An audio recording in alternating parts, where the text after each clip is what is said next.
All right, so today we're going to get into a story that went absolutely viral on Reddit for a really good reason. It taps into a fear that is so deep, so primal. It feels like it's baked into our DNA. I mean, really think about it for a second. Your home, right? It's your fortress. It's the one place in the whole world where you're supposed to be able to lock the door and just be safe. But this story? Oh man, it just shatters that idea and asks this one terrifying question. What if you're not? And like all the best horror stories, this one doesn't start with monsters and darkness. No, it starts somewhere completely normal, a place any one of us could picture ourselves in. And this right here, this is the key. The very first line of the story, I lived alone. It's so simple, but it sets the entire stage, doesn't it? We're not talking about a busy house full of people. We're talking about one person, totally isolated. And that vulnerability, that's the foundation for all the terror that's about to come. So the scene is just perfectly boringly normal, an off-campus apartment for a college student back in 2019. You know the kind of place, right? It's a little old, it's kind of creaky, it makes all those usual noises. The pipes groaning, the floorboards settling. It's the kind of background noise you just completely tune out. But then things start to change, and that's where the story really begins to turn. That familiar, comfortable background noise? Yeah, it starts to sound different. It starts out really subtle. You know, things you could easily brush off. A soft thump here, a weird little dragging sound there. But then, a whisper. And that's when you know. Those aren't just the sounds of an old building settling. No way. This is something else entirely. So, what's the first thing you do when you hear something weird like that? You try to explain it away, right?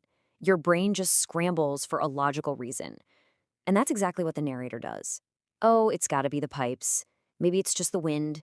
The upstairs neighbor is probably just moving furniture again. It's our brain trying to keep us calm, trying to shield us from what might actually be happening. But you can only lie to yourself for so long.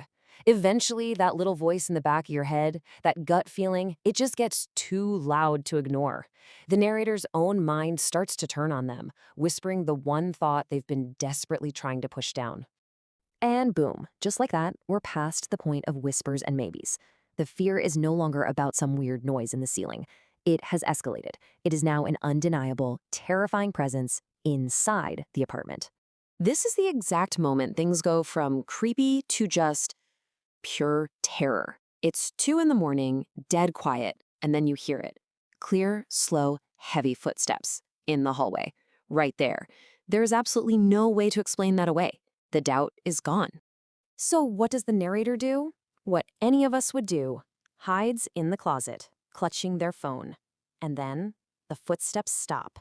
Not down the hall, right outside the closet door. Can you even imagine that? The absolute silence, broken only by your own heart hammering against your ribs. Just a thin piece of wood between you and whatever that is. And then the story takes this incredibly weird turn. Because what comes next isn't a threat. It's not a growl or someone trying to break in. It's humming. A quiet, kind of shaky woman's voice. Just humming. And that detail, because it's so bizarre, so completely wrong for the situation, somehow makes everything a million times scarier. Okay, so at this point, the narrator finally does it. They make the call, and this is where the story just rockets towards its insane climax.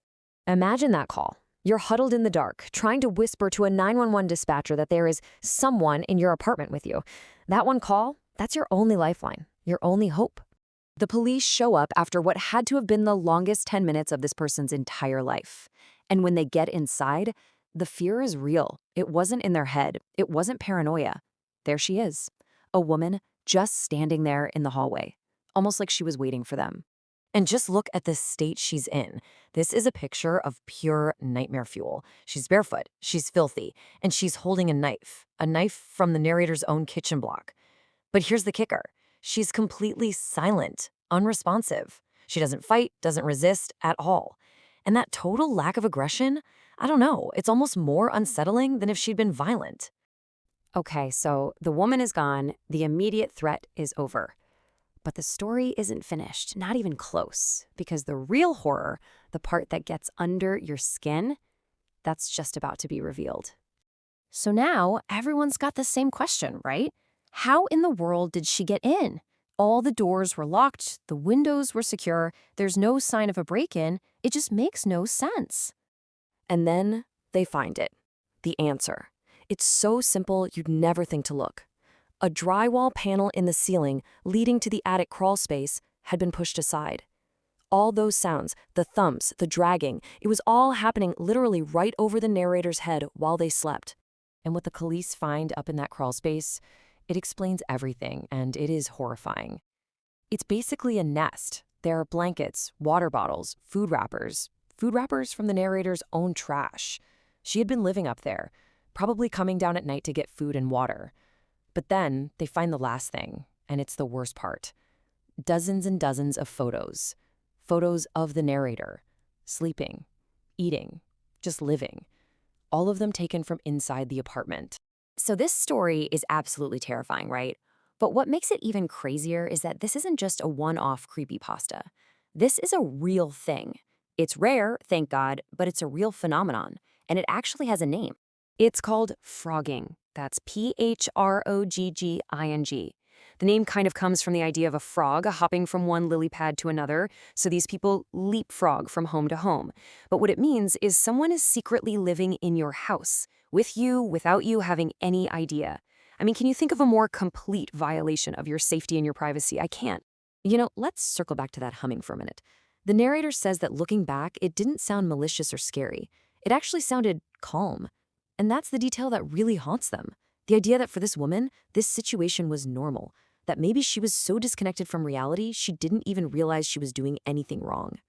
And the story leaves us with this one last, absolutely devastating detail. This is the line that sticks with you long after you're done reading. It's not just that she was in the house, it's how close she was, standing right there, in the dark, just a few feet from the bed while the narrator was asleep. Completely vulnerable, completely unaware. And that just leaves you with this awful, lingering question. After something like that, how do you ever feel safe in your own home again?